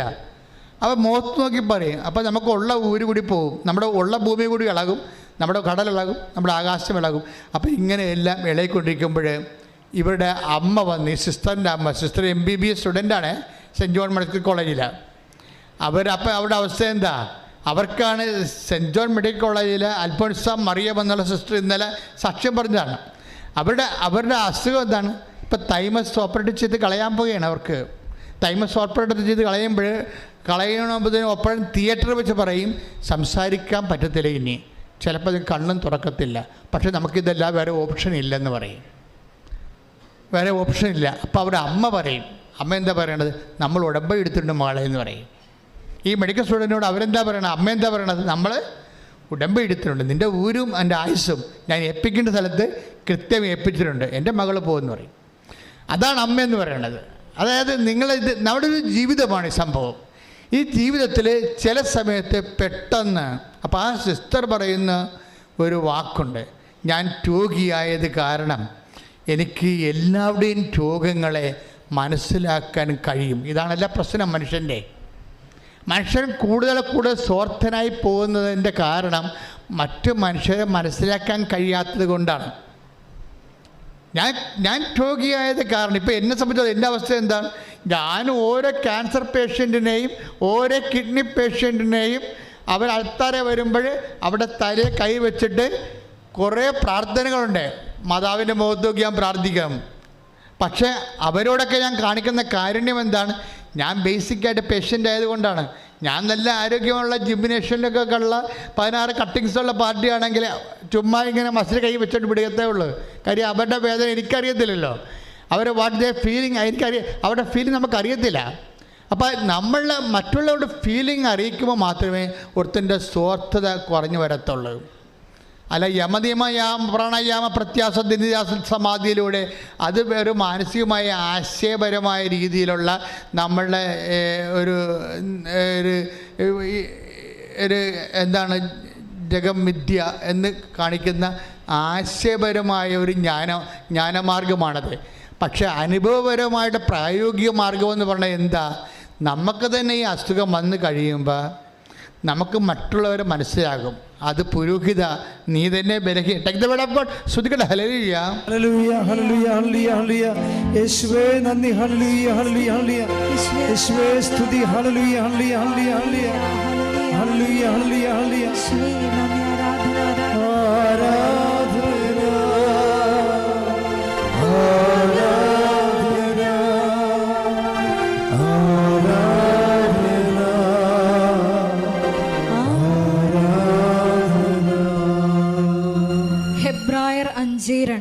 ഹെബ്രായർ 5:2 അവൻ തന്നെ ബലഹീനനായതുകൊണ്ട് പുരോഹിത നീ തന്നെ ബലഹീനനായതുകൊണ്ട് അജ്ഞരോടും വഴിതെറ്റിയവരോടും വേണ്ടത്ര സഹതാപത്തോടെ പെരുമാറാൻ അവന് കഴിയും. അപ്പൊ ഈ വേണ്ടത്ര സഹതാപത്തോടെ പെരുമാറുക ഉടമ്പടിയുടെ ഭാഗമാണത്. നമുക്ക് സഹതാപമൊക്കെ ഉണ്ട്, പക്ഷെ അങ്ങനെയല്ല. ദൈവത്തിൻ്റെ ലെവലുണ്ട്. എന്താണ്? വേണ്ടത്ര സഹതാപം. നിങ്ങൾക്ക് ആൾക്കാരുടെ സഹതാപമുണ്ട്. നിങ്ങളുടെ അപ്പനോട്, അമ്മയോട്, നിങ്ങളുടെ ബന്ധുക്കളോടാണ് സഹതാപം ഉള്ളത്. പക്ഷേ നിങ്ങൾക്ക് അറിയാൻ പറ്റാത്ത ആൾക്കാരോട് നിങ്ങൾക്ക് സഹതാപം ഉണ്ടാ? ഇല്ല. നിങ്ങൾ എന്തെങ്കിലും സംഭവിച്ചാൽ പറയും എല്ലാവർക്കും എല്ലാവരുടെയും തകർച്ച കേൾക്കാൻ ഭയങ്കര സന്തോഷമാണ്. എന്താണ്, അവന് അങ്ങനെ തന്നെ വേണം, അവന് ഇത്തിരി ഇടുപ്പ് കൂടുതലാണ്, അവൾക്ക് അങ്ങനെ തന്നെ വേണം. അതാണ് നമ്മുടെ മൈൻഡ് ഇരിക്കണത്. നിങ്ങൾ ഉടമ്പടി ചെയ്യുമ്പോഴും ഒരു മനുഷ്യൻ്റെ തകർച്ച കേൾക്കുമ്പോൾ എന്തുകൊണ്ടാണ് നിങ്ങൾ സന്തോഷിക്കുന്നത്? നിങ്ങൾ ലോകത്തനായതുകൊണ്ടാണ്. ഈ ലോകത്തനായി നിന്നുകൊണ്ട് ഒരിക്കലും ഉടമ്പടിയുടെ ആനുകൂല്യം കൈപ്പറ്റാൻ പാടായിരിക്കും. സ്വാഭാവികമായിട്ടൊരു മനുഷ്യൻ്റെ തോറ്റുപോയെന്ന്, ഒരാൾ പരീക്ഷയ്ക്ക് തോറ്റു, തോറ്റുപോയോ, കഷ്ടമായി പോയെന്ന് പറഞ്ഞ് ഉള്ളിൽ സന്തോഷമായിരിക്കും. പിതാജ തോറ്റല്ല, അവൾക്ക് അങ്ങനെ തന്നെ വേണമെന്ന്. ഇതാണ് നമുക്ക് ഡബിൾ മൈൻഡാണ് ശരിക്കും പറഞ്ഞാൽ. ഈ ഡബിൾ വിഷൻ എന്ന് പറഞ്ഞ പോലെ കാപട്യത്തിന് 2 മൈൻഡുണ്ട്. ഒരു മനുഷ്യൻ തോറ്റു, അവൻ്റെ കാലൊടിഞ്ഞു, അവൻ ചില മലയാളികൾ അമേരിക്കയിൽ വണ്ടി ഇടിച്ച് മരിച്ചു. അവിടെ നമ്മൾ പത്രം വായിക്കും, മലയാളി കാനഡയിൽ വണ്ടി ഇടിച്ച് മരിച്ചു, അവൾക്ക് അങ്ങനെ തന്നെ വേണം, നാട്ടിൽ നിൽക്കാൻ പറ്റാഞ്ഞിട്ടല്ലേ കെട്ടിയെടുത്ത് അങ്ങോട്ട് പോയിരിക്കണം. ഇതാണ് മനസ്സിരിപ്പ്, ഇതാണ്. അപ്പോൾ ഈ നിലവിലിരിക്കുന്ന ഉടമ്പടി ബ്രേക്കാണ്. കാര്യം ഈ ആൾ ഉടമ്പടി എടുക്കാൻ യോഗ്യനല്ല. ഇവർ കേട്ടാൽ ഇവർക്കൊരു ബന്ധവുമില്ല. കാനഡയിൽ മലയാളി വണ്ടി ഇടിച്ച് മരിച്ചു, അവൾക്ക് അങ്ങനെ തന്നെ വേണം, പെരുപ്പ് വന്നിട്ടല്ല അങ്ങോട്ട് ചാടിപ്പോയിരിക്കണം, അവരെ കാര്യമുണ്ടായ ഇന്നിട്ട് നാട്ടിൽ നിൽക്കാൻ പാടില്ല ഞാൻ. അപ്പോൾ ആൾ കളിക്കാൻ വേണ്ടി വലിയ വീട് വെക്കാൻ വേണ്ടി പോയിരിക്കുക. അപ്പോൾ ഇങ്ങനെ പുച്ഛം തോന്നും, ഉടനെ ജഡിക മനുഷ്യനെ പുച്ഛം തോന്നും. അതാണ് വേണ്ടത്ര. ടേക്ക് ദ ബെഡ് എടുത്തേ വചനെടുത്തേ. എബ്രായർ 5:2. അവൻ തന്നെ ബലഹീനനായതുകൊണ്ട് പറഞ്ഞേ, അവൻ തന്നെ ബലഹീനനായതുകൊണ്ട് അജ്ഞരോടും വഴിതെറ്റിയവരോടും വേണ്ടത്ര സഹതാപത്തോടെ പെരുമാറാൻ അവന് കഴിയും. ഒന്നുകൂടി പറഞ്ഞ, ഒന്ന് വായിച്ച മോളെ. അവൻ തന്നെ ഒന്ന് പറഞ്ഞ, അവൻ തന്നെ ബലഹീനനായതുകൊണ്ട് അജ്ഞരോടും വഴിതെറ്റിയവരോടും വേണ്ടത്ര സഹതാപത്തോടെ പെരുമാറാൻ അവന് കഴിയും. ഇപ്പൊ ദൈവം മനുഷ്യരെ കാണുന്ന 2 ആത്മബന്ധത്തിന് 2 ഡയമെൻഷനാണ്. ദൈവം ഒന്ന് പറയും ജ്ഞാനമുള്ളവരെന്ന് പറയും, പിന്നെ എന്താണ്, അജ്ഞരുണ്ട്, അറിയാൻ പാടില്ലാത്തവര്. ഈ അറിയാൻ പാടില്ലാത്ത വർഗത്തോട് കാണിക്കുന്ന സഹതാപമാണ് ദൈവിക സഹതാപം. അതാണ് വേണ്ടത്ര സഹതാപം എന്ന് പറയുന്നത്. കർത്താവിൻ്റെ നെഞ്ചിൽ കുത്തിയപ്പോഴേ, പിതാവേ അവരോട് ക്ഷമിക്കണമേ. എന്താ കാരണം? അവർ ചെയ്യുന്ന എന്താണെന്ന് അവർക്ക് അറിയില്ല. അത് അജ്ഞരെന്ന് പറയുന്നതാണ്. കർത്താവ് അതായത് ഈ അജ്ഞര് ഭയങ്കര സീരിയസ് ആയിട്ടുള്ള വിഷയമാണ്. നിങ്ങൾക്ക് ആത്മബന്ധമുള്ളവരുണ്ട്, അയൽവാസികളുണ്ട്, അവരോടൊക്കെ നിങ്ങൾ ഓക്കെയാണ്. ആത്മബന്ധമുള്ളവരുണ്ട്, അയൽവാസികളുണ്ട്. പക്ഷേ ദൈവം നിങ്ങൾക്ക് സഹതാപം ഉണ്ടെന്നേ പറയത്തുള്ളൂ, പക്ഷേ വേണ്ടത്ര സഹതാപം ഉണ്ടെന്ന് പറയത്തില്ല. വേണ്ടത്ര സഹതാപം ഉണ്ടെന്ന് പറയണമെങ്കിൽ അജ്ഞരോടുകൂടി നിങ്ങൾക്ക് അതേ സഹതാപം, ആത്മബന്ധമുള്ള ആൾക്കാരോടുള്ള സഹതാപം അജ്ഞനോടുണ്ടാകണം. എന്നുവെച്ചാൽ നിങ്ങളെ അറിയാൻ പാടില്ലാത്തവർ, നിങ്ങൾക്കറിയാൻ പാടില്ലാത്തവർ, പിടിയ അവർ അന്യരാണ്. നിങ്ങളെ അറിയാൻ പാടില്ലാത്തവർ, പിന്നെന്താണ്, നിങ്ങൾക്ക് അറിയാൻ പാടില്ലാത്തവർ. അവരൊക്കെ ബൈബിൾ എന്താ പറയണത്? അജ്ഞര്. അജ്ഞരാരാണ്? അന്യരാണ്. അപ്പം അജ്ഞരെന്ന് പറയുന്ന അന്യരോട് വേണ്ടത്ര സഹതാപം തോന്നാൻ എന്ന് കഴിഞ്ഞാൽ നിങ്ങൾ ക്രിസ്തുവിൻ്റെ മനസ്സ് ഉടനെ സ്വീകരിക്കും. ക്രിസ്തുവിൻ്റെ മനസ്സ് സ്വീകരിക്കുകയാണെങ്കിൽ ബൈബിളിൻ്റെ പ്രധാനപ്പെട്ട ഉടമ്പടി ലക്ഷ്യങ്ങളൊന്നാണ് നിങ്ങൾക്ക് യേശുക്രിസ്തുവിൻ്റെ മനസ്സുണ്ടാകണമെന്ന്. ഫിലിപ്പിയർ 2:6 എടുത്ത് ശ്രുതിക്കട്ടെ. ഹല്ലേലൂയ ഹല്ലേലൂയ ഹല്ലേലൂയ ഹല്ലേലൂയ. യേശുവേ നന്ദി. ഹല്ലേലൂയ ഹല്ലേലൂയ ഹല്ലേലൂയ. യേശുവേ സ്തുതി, ആരാധന ആരാധന ആരാധന. ഹല്ലേലൂയ ഹല്ലേലൂയ ഹല്ലേലൂയ. ഫിലിപ്പി 2:5. യേശുക്രിസ്തുവിനുണ്ടായിരുന്ന ഈ മനോഭാവം നിങ്ങളിലും ഉണ്ടാകട്ടെ. ദൈവത്തിൻ്റെ രൂപത്തിലായിരുന്നെങ്കിലും അവൻ ദൈവവുമായുള്ള സമാനത നിലനിർത്തേണ്ട ഒരു കാര്യമായി പരിഗണിച്ചില്ല. നിങ്ങൾ എന്ത് രൂപത്തിലായാലും ആ രൂപത്തിൽ തന്നെ കടിച്ചു തൂങ്ങി കിടക്കരുതെന്ന് പറയണത് മനസ്സിലായില്ലേ? ഇതാ ക്രിസ്തുവിൻ്റെ മനോഭാവം. നിങ്ങൾ എന്ത് രൂപം, ഇപ്പം നിങ്ങൾ MSc B.Ed ആണ്, നിങ്ങളുടെ രൂപത്തിലാണ്. ഈ രൂപത്തിൽ ഞാൻ MSc B.Ed ആണെന്ന് പറഞ്ഞ് തലയിൽ കയറ്റിയൊക്കെയാണ്. മനസ്സിലായോ? നിങ്ങൾ IAS ആണ്, അല്ലെങ്കിൽ നീ IAM-ആണ്, നിങ്ങളൊരു രൂപത്തിലാണ്. ഈ രൂപത്തിനോടുള്ള കടിച്ചു തൂക്കി കിടക്കുന്നതാണ് ശരിക്കും പറഞ്ഞ അറ്റാച്ച്മെൻ്റ് എന്ന് പറയണത്. അതാണ് വിളവെടുപ്പ്. ഫിലിപ്പി 2:5. ഫിലിപ്പി 2:5. യേശുക്രിസ്തുവിനുണ്ടായിരുന്ന ഈ മനോഭാവം യേശുക്രിസ്തുവിനുണ്ടായിരുന്ന ഈ മനോഭാവം നിങ്ങളിലും ഉണ്ടാകട്ടെ. അപ്പൊ നമ്മളിൽ ഉണ്ടാകേണ്ട മനോഭാവം എന്താണ്? യേശുക്രിസ്തുവിന്റെ മനോഭാവമാണ്. യേശുക്രിസ്തുവിന്റെ മനോഭാവം എന്താണ്? പറ. ദൈവത്തിന്റെ രൂപത്തിലായിരുന്നെങ്കിലും ദൈവത്തിന്റെ രൂപത്തിൽ ആയിരുന്നെങ്കിലും അവൻ ദൈവവുമായുള്ള സമാനത നിലനിർത്തേണ്ട ഒരു കാര്യമായി പരിഗണിച്ചില്ല. സ്റ്റാറ്റസ് കീപ്പ് ചെയ്യേണ്ട ഒരു കാര്യമായി പരിഗണിച്ചില്ല. ഇവിടുത്തെ പ്രോബ്ലം അതാണല്ല. സ്റ്റാറ്റസ് കീപ്പിംഗ് നിസ്സാര കാര്യമല്ല. ഞാൻ വലിയ ഒരു പ്രമാണിയാണ്, അല്ലെങ്കിൽ ഞാൻ ബ്രാഹ്മണരുടെ സ്റ്റാറ്റസ് ഉള്ള ആളാണ് എന്ന് പറഞ്ഞാൽ പിന്നെ ഇവിടുത്തെ ജാതി സിസ്റ്റം അനുസരിച്ച് ഈ സ്റ്റാറ്റസിലേക്ക് നമ്മൾ ആരെയും ക്ഷണിക്കത്തില്ല, തട്ടിക്കളയും. അതുകൊണ്ട് ഒരു മനുഷ്യ നിസ്സാരമല്ലേ സ്റ്റാറ്റസ് പോയത്. അപ്പോൾ നമ്മുടെ മനസ്സിലൊക്കെ ഇന്നും വ്യക്തികളുടെ സ്റ്റാറ്റസ് എന്ന് പറയുന്ന സുവിശേഷ വിരുദ്ധമായ, ദൈവിക വിരുദ്ധമായ ഒരു ജാതി സവർണ ചിന്ത ഉള്ളിലുണ്ട്. ഇത് നിസ്സാര കാര്യമല്ല. യേശുക്രിസ്തുവിൻ്റെ മനോഭാവത്തിനെതിരാണ്. ഇതിന് ട്രീറ്റ് ചെയ്യാതെ കേരള സഭ ക്രിസ്തുവിനെ സ്വീകരിച്ചെന്ന് പറയാൻ പറ്റത്തില്ല. വ്യക്തികൾ സ്വീകരിക്കാതെ എങ്ങനെയാണ് സഭ സ്വീകരിക്കണത്? വ്യക്തികൾ സ്വീകരിക്കണമെങ്കിൽ വ്യക്തികളുടെ മനോഭാവങ്ങൾ മാറണം.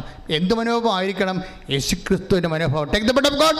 യേശുക്രിസ്തുവിനുണ്ടായിരുന്ന ഈ മനോഭാവം പറഞ്ഞ യേശുക്രിസ്തുവിനുണ്ടായിരുന്ന ഈ മനോഭാവം നിങ്ങളിലും ഉണ്ടാകട്ടെ. ദൈവത്തിന്റെ രൂപത്തിലായിരുന്നെങ്കിലും അവൻ ദൈവവുമായുള്ള സമാനത നിലനിർത്തേണ്ട ഒരു കാര്യമായി പരിഗണിച്ചില്ല. അപ്പം പരിഗണിക്കുക, സ്റ്റാറ്റസ് പരിഗണിക്കുക, അത് നിലനിർത്തേണ്ട കാര്യമായി പരിഗണിക്കുക. ഇതൊക്കെ ക്രിസ്തുവിൻ്റെ മനുഷ്യാവതാരത്തിൻ്റെ പ്രക്രിയയിലാണ് ഈ സ്റ്റാറ്റസൊക്കെ ഡിസ്റ്റോർട്ട് ചെയ്ത് പോകേണ്ടത്. നമ്മളിൽ ക്രിസ്തു മനുഷ്യാവതാരം ചെയ്യുന്നത് ഒരു പ്രക്രിയയുടെ ഭാഗമായിട്ടാണ്. അത് ഘട്ടം ഘട്ടമായിട്ടാണ്. ഉടമ്പടിയുടെ ലക്ഷ്യമെന്ന് തന്നെ പറയണത് ക്രിസ്തുവിൻ്റെ മനുഷ്യാവതാരമാണ് നമ്മളിലുള്ള. അതിന് ഘട്ടം ഘട്ടമായിട്ട് ഈ മനോഭാവങ്ങൾ മനുഷ്യൻ ചേഞ്ച് ചെയ്തുകൊണ്ടിരിക്കും. അതിനാണ് ഈ രോഗങ്ങളും തകർച്ചകളും ജപ്തി നടപടികളും ഒക്കെ നമ്മളെ സഹായിക്കണത്. നമ്മുടെ ഭൂമി കുലുങ്ങണത്, ആകാശം കുലുങ്ങണത്. അപ്പം നിങ്ങൾ ഓർക്കും ഈ കാലം കടന്നു പോകുന്നൊക്കെ നമുക്ക് പറഞ്ഞ് ഭാവാത്മകമായിട്ട് പറയാമെങ്കിലും കാലം കടന്നു പോകണമെന്നുണ്ടെങ്കിൽ നമ്മൾ തന്നെ കടന്നു പോകണം. ഈ ജീവിതം ഒരു ശരിക്കും പറഞ്ഞാൽ എപ്പോഴും നമ്മൾ ഈ ഉടമ്പടി കാലം കഴിയുമ്പോൾ നിങ്ങൾ നിങ്ങളുടെ കാര്യം നടന്നു, നിങ്ങൾ സാക്ഷ്യം പറഞ്ഞെന്ന് പറഞ്ഞാൽ ദൈവത്തിന് അതുകൊണ്ടൊരു പ്രയോജനമില്ല, നിങ്ങൾക്കാണ് പ്രയോജനം. എന്താ കാര്യം? ഇപ്പം തന്നെ അർപ്പിതം എന്ന് പറഞ്ഞാൽ ചെറുപ്പക്കാരനെ കുറിച്ച് പറഞ്ഞില്ലേ. അർപ്പിതം എന്താ പ്രശ്നം? അർപ്പിത യുദ്ധമാണ് എപ്പോഴും ദൈവത്തോട്. അർപ്പിതിനോട് പറയും ഇതൊക്കെ എൻ്റെ അവന് കിട്ടിക്കഴിയുമ്പോൾ, രക്ഷപ്പെട്ട് കഴിയുമ്പോൾ ആ പാലം കയറുമ്പോൾ നാരായണ എന്ന് പറയും, പാലം കയറി കഴിയുമ്പോൾ കൂരായണ എന്ന് പറയും. എന്താണ്? ഇതൊക്കെ എൻ്റെ കഴിവ് കൊണ്ടാണെന്ന് പറയും. എൻ്റെ കഴിവ് കൊണ്ടാണെന്ന് ആ ജോലി ചെയ്തുകൊണ്ടിരിക്കുന്ന സമയത്ത് തന്നെ അവൻ പറയും, എടാ പള്ളിപ്പോടാ എന്ന് അമ്മ വിളിക്കും. അമ്മ പറയും എനിക്ക് വർക്കൗട്ട് ഉണ്ടെന്ന് പറയും. വർക്കൗട്ട് എന്ന് ജിംനേഷ്യത്തിൽ പോകുന്നുണ്ട്, അതിനാ വർക്കൗട്ട് എന്ന് പറയണത്. അപ്പോൾ അവൻ പള്ളിയിൽ പോകാതെ വർക്കൗട്ടിന് പോകും. വർക്കൗട്ടിന് പോയി ജിംനേഷ്യത്തിലോട്ട് കാലെടുത്ത് വെക്കുമ്പോൾ അവൻ്റെ മൊബൈലിൽ ഒരു മെസ്സേജ് വരും. എന്താ കാര്യം? You are admitted. എന്താണ്? നീ ആഗ്രഹിച്ച ജർമ്മൻ യൂണിവേഴ്സിറ്റിയിൽ നിനക്ക് അഡ്മിഷൻ ചെയ്തിരിക്കണമെന്ന് പറഞ്ഞൊരു മെസ്സേജ്. ഇവന് കരച്ചിൽ വരാമെന്ന് അറിയാൻ പറ്റില്ല. അവിടെ നിന്ന് ഓടും. അവൻ ജിംനേഷ്യത്തിൽ നിന്ന് ഓടി കർത്താവിൻ്റെ ആലയത്തിൻ്റെ വാതിക്കെ വന്ന് കണ്ണീരോടെ വലിയവായി കരയും. കർത്താവേ, ഞാൻ നിന്നെ ഉപേക്ഷിച്ചിട്ടും നീ എന്നെ ഉപേക്ഷിച്ചില്ലല്ലോ. ഞാൻ ആനുകൂല്യം അനുഗ്രഹം കൈപ്പറ്റിക്കൊണ്ട് ആ സമയത്ത് അന്നടങ്ങുന്ന അപ്പനെപ്പോലെ ഞാൻ നിന്നോട് അടുക്കും. പിന്നെ ഞാൻ എൻ്റെ കഴിവ് കൊണ്ടാണ് കിട്ടിയതെന്ന് പറഞ്ഞുകൊണ്ട് ബുദ്ധിമുട്ടോടെ ഞാൻ നിന്നോട് അകലും. എന്നിട്ടും ഞാനിങ്ങനെ പല പ്രാവശ്യം നിന്നെ പരീക്ഷിച്ച് നിന്നിൽ നിന്ന് പിരിഞ്ഞു പോയിട്ടും അകന്നു പോയിട്ടും കർത്താവെ അകന്നു പോകാതെ ഹൗണ്ട് ഓഫ് ഹെവൻ, സ്വർഗത്തിലെ വെട്ടപ്പെട്ടി പോലെ ശ്രുതികട്ടെ. ഹല്ലേലൂയ, ഹല്ലേലൂയ, ഹല്ലേലൂയ, ഹല്ലേലൂയ. യേശുവേ നന്ദി. ഹല്ലേലൂയ. ഇത്ര നല്ല ദൈവത്തോട് എന്തു ചെയ്തു നന്ദി ചൊല്ലിടും. എന്റെ കൊച്ചു ജീവിതത്തെ നിന്നെ മുൻപിൽ കാഴ്ചയേകിടാം. ഇത്ര നല്ല ദൈവത്തോട് ഞാൻ എന്തു ചെയ്തു നന്ദി ചെയ്യണം. എന്റെ കൊച്ചു ജീവിതത്തെ നിന്നെ മുൻപിൽ കാഴ്ചയേകിടാം. പരിശുദ്ധ പരമ ദിവ്യകാരുണ്യത്തിന് നേരവും ആരാധനയും സ്തുതിയും പുകഴ്ചയും ഉണ്ടായിരിക്കട്ടെ. അപ്പോഴേ അവൻ പള്ളിയും പറ്റത് നിന്നുകൊണ്ട് തേങ്ങി കരയും. കർത്താവേ, ഞാൻ നിന്നെ ഉപേക്ഷിച്ചോ? നീ എനിക്ക് തന്ന കഴിവുകൾ, എനിക്ക് തന്ന എൻ്റെ പ്രാർത്ഥന നീ കേട്ടത്, എനിക്ക് തന്ന ഉദ്യോഗം ഒടുവിൽ എൻ്റെ അക്കൗണ്ടിലേക്ക് ഞാൻ മാറ്റി. ഞാൻ അപ്പോഴും നിന്നെ തള്ളിപ്പറഞ്ഞു. ഞാൻ നിന്നെ തള്ളിപ്പറഞ്ഞിട്ടും, ഞാൻ നിന്നെ ഒഴിവാക്കിയിട്ടും, ഞാൻ എൻ്റെ വഴിക്ക് പോയിട്ടും നീ എന്നെ ഉപേക്ഷിക്കാതെ നീ എൻ്റെ പിന്നാലെ വന്ന്. കാര്യം പിന്നാലെ വന്ന് പറയാൻ കാര്യം, ഈ ജർമ്മൻ യൂണിവേഴ്സിറ്റിയിലെ അവനെ അഡ്മിഷൻ കിട്ടാനുള്ള ഒരു സാധ്യതയുമില്ലെന്ന് ഈ ലോകത്ത് ഏറ്റവും കൂടുതൽ അറിയാവുന്നത് ദൈവത്തിനും അവനെയുമാണ്. അപ്പോൾ അവന് ഒരു മെറിറ്റുമില്ലാത്ത ഒരു കോളേജിലെ ദൈവത്തിൻ്റെ മെറിറ്റിൽ അവനെ റീസ്റ്റേറ്റ് ചെയ്യണം. അതുകൊണ്ടാണ് അവൻ കരഞ്ഞു പോണത്. കർത്താവെ, അങ്ങ് ഇത് ചെയ്യാൻ ഞാൻ ഒരിക്കലും യോഗ്യനല്ല. അനുതാപത്തോടു കൂടി അവൻ കർത്താവിലേക്ക് തിരിച്ചു വരും. എന്നിട്ട് അർപ്പിത് പറയുന്ന കുറേ കാര്യങ്ങളുണ്ട്. അർപ്പിത് കൃപാസനത്തെക്കുറിച്ച് പറയുന്നുണ്ട്, ഉടമ്പടിയെക്കുറിച്ച് പറയുന്നുണ്ട്. അവസാന അനുഭവങ്ങളുടെ അവൻ പറയും കൃപാസനം എന്ന് പറയണത് ദൈവത്തെ നഷ്ടപ്പെട്ടാൽ കണ്ടെത്താൻ പറ്റിയ ഒരു സ്ഥലമാണെന്ന്. ശ്രദ്ധിക്കട്ടെ. ഹല്ലേലൂയ, ഹല്ലേലൂയ, ഹല്ലേലൂയ, ഹല്ലേലൂയ. യുവാക്കൾക്ക് നിന്നെ തന്നെ നീ വെളിപ്പെടുത്തി കൊടുക്കുന്നതിന് നന്ദി പറയുന്നു. ഹല്ലേലൂയ, ഹല്ലേലൂയ. മഹത്വം, മഹത്വം, ആരാധന, ആരാധന.